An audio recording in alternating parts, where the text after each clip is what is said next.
d'amener les gens à le croire de cette façon-là. C'est tout. En effet, vous ne pouvez pas en retrancher une seule parole, ni y ajouter une seule parole. Mais c'est ce qu'il fait. Les gens, sans savoir, adorent Satan en pensant adorer Dieu. Nous avons été prévenus de ça par prophétie dans 2 Thessaloniciens.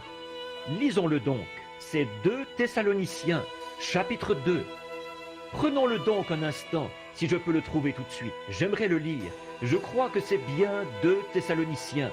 J'ai le passage de l'Écriture ici. Dans 2, pour ce qui concerne l'avènement du Seigneur Jésus et la réunion avec lui, nous vous prions, frères. Bon, voyez-vous, l'avènement du Seigneur et la réunion avec lui. Donc Dieu réunira son peuple avec lui dans les derniers jours.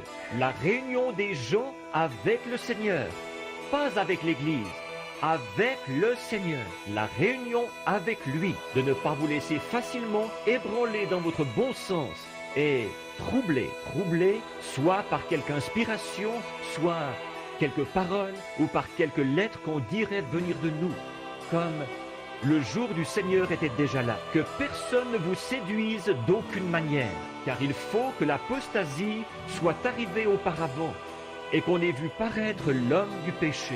L'homme du péché. Regardez bien ce qu'il est là. L'homme du péché, le fils de la perdition. Ça, c'était Judas, voyez-vous, l'adversaire qui s'élève au-dessus de tout ce qu'on appelle Dieu ou de ce qu'on adore, jusqu'à s'asseoir dans le temple de Dieu, se proclamant lui-même Dieu. Cette tromperie de l'Église d'aujourd'hui, voyez-vous, le fils de la perdition, le diable, le fils de la perdition, le diable. Donc, les gens adorent Satan en ce jour-ci en pensant qu'ils adorent Dieu, mais ils l'adorent à travers un credo, des dénominations faites de main d'homme et des credos qui ont fini par entraîner les gens dans la plus grande tromperie que le monde ait jamais connue. Peu importe combien la parole de Dieu, promise pour ce jour-ci, est prêchée et confirmée, ils refusent quand même d'y croire. Ils refusent d'y croire. Pourquoi donc? Nous nous demandons pourquoi. Pourquoi est-ce? Pourquoi refuse-t-il d'y croire? Dieu avait dit qu'il ferait une certaine chose, et il l'a fait. Et même là, il s'en détourne et la rejette, tout comme Ève. Elle savait que ce que Dieu avait dit, Dieu le ferait, mais elle s'en est détournée pour écouter ce qu'il avait à dire. Souvenez-vous-en, dans les autres âges, ça a toujours été la même chose. Dans chaque âge, ça a toujours été.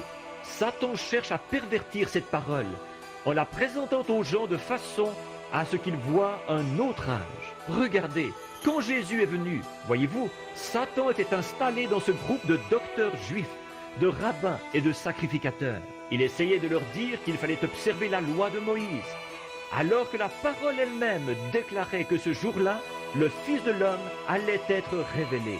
Voyez-vous, qu'il allait se révéler. Alors, leurs efforts tendaient vers ça, pourvu qu'ils gardent les gens religieux et assujettis à la loi de Moïse. Vous voyez ce qu'il a fait? Il essayait de leur dire, cette partie de la parole est tout à fait exacte, mais ce n'est pas cet homme, ce n'est pas la bonne personne. Vous voyez comme il est trompeur? C'est vraiment ce jour de grande tromperie. Ça a toujours été, et c'est pareil maintenant. Satan établit son royaume sur la terre. C'est précisément pour ça qu'il agit ainsi. C'est parce qu'il veut établir son propre royaume.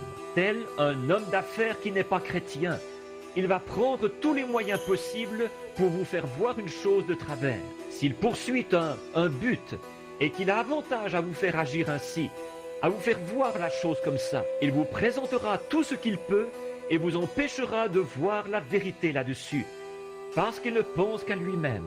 Peu lui importe combien il peut mentir, tricher et quoi encore.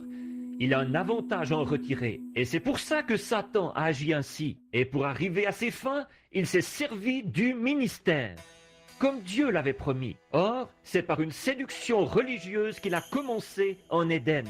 Et depuis, il a toujours continué comme ça. Non pas en formant un groupe de communistes. Les communistes n'ont rien à voir là-dedans. C'est l'Église qu'il faut surveiller. Voyez-vous, ce ne sont pas les communistes qui séduiraient même les élus. C'est l'Église qui séduirait même les élus. Voyez-vous, ce ne sont pas les communistes. Nous savons qu'ils renient Dieu et qu'ils sont antichrist. Amenez les gens à le croire de cette façon-là. C'est tout. En effet, vous ne pouvez pas en retrancher une seule parole, ni y ajouter une seule parole.